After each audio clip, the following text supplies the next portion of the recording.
My name is Dr. Philip Roehrs, and I'm a pediatric hematologist-oncologist based out of Virginia.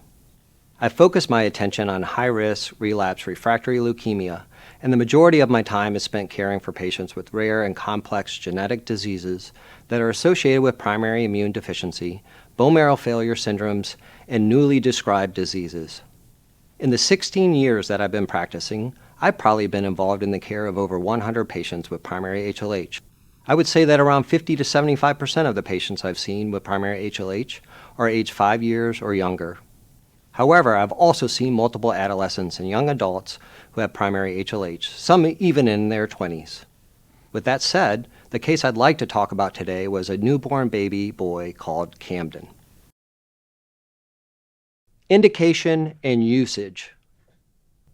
Gamifant, emapalumab-lzsg, is an interferon gamma blocking antibody indicated for the treatment of adult and pediatric, newborn and older patients with primary hemophagocytic lymphohistiocytosis with refractory, recurrent, or progressive disease or intolerance with conventional HLH therapy.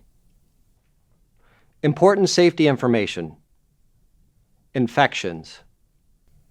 Before initiating Gamifant, patients should be evaluated for infection, including latent tuberculosis. Prophylaxis for TB should be administered to patients who are at risk for TB or known to have a positive purified protein derivative test result or positive interferon gamma release assay. During Gamifant treatment, patients should be monitored for TB, adenovirus, Epstein-Barr virus, and cytomegalovirus every 2 weeks and is clinically indicated. Patients should be administered prophylaxis for herpes zoster, pneumocystis jirovecii, and fungal infections prior to Gamifant administration. Please stay tuned at the end of this video for additional important safety information for Gamifant. While pregnant, Camden's mother suffered from persistent fevers, and when no fetal movement was detected in utero, the baby was delivered via emergency C-section. When he was delivered, he had blueberry muffin spots due to pancytopenia as well as severe ascites. Infectious disease specialists were called into the NICU because of the presence of blueberry muffin spots, as the team suspected that Camden had a congenital infection. A range of infectious disease tests were carried out at this stage to try and confirm this. But these came back negative and he was not improving clinically. So our team performed a range of tests, including a biopsy of one of the blueberry muffin spots, a bone marrow aspirate, a lumbar puncture, genetic testing, and an MRI. We also used the HLH 2004 criteria to evaluate Camden's symptoms, and the combined clinical picture ultimately confirmed a diagnosis of primary HLH.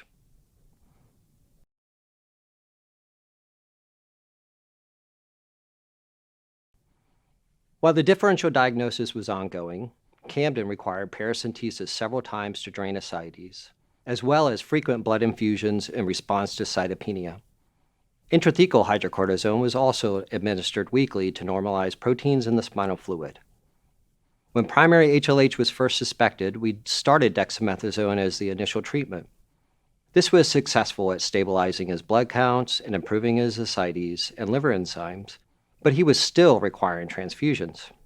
So we then started etoposide in an effort to achieve transfusion independence. Unfortunately, while receiving dexamethasone and etoposide, Camden experienced several severe toxicities, which made it necessary to add in further treatments to try and mitigate these. I recall that his high blood pressure and steroid-induced diabetes were challenging, and we had to use escalating doses of antihypertensives and insulin to try to bring this under control. Alongside this, his inflammatory markers remained elevated, and transfusions were still required, so we needed to try a different approach. It's worth noting that at this point, Gamifant was not yet commercially available, so additional medication was given. Given Camden's intolerance to conventional HLH therapy, once Gamifant became available, we initiated a starting dose of 1 milligram per kilogram every 3 to 4 days. As we did so, we closely monitored for side effects and signs of fatal and serious infections by pathogens favored by interferon gamma neutralization. I felt that Gamifant was appropriate for a couple of reasons. First, Camden had not completely responded to conventional therapy. And second, he was becoming very intolerant to dexamethasone and etoposide due to toxicity. Knowing that he would ultimately need to go through a bone marrow transplant, which has its own toxicities, you want to do everything in your power to limit upfront toxicities to stabilize the patient for transplant. Around 1 month after Gamifant was initiated, Camden's condition stabilized. So we saw an improvement in his primary HLH symptoms, including cytopenias and levels of ferritin and CXCL9. Alongside this, we also managed to achieve transfusion independence. Considering Camden's response to treatment, the team decided to delay the stem cell transplant to give Camden additional time for stabilization. Ultimately, the only cure for primary HLH is a bone marrow transplant.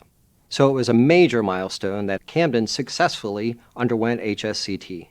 Since then, I've seen Camden for follow-up appointments on an ongoing basis and receive updates from his family. I'm pleased to report that he's doing well. He's a happy little boy who enjoys family and school.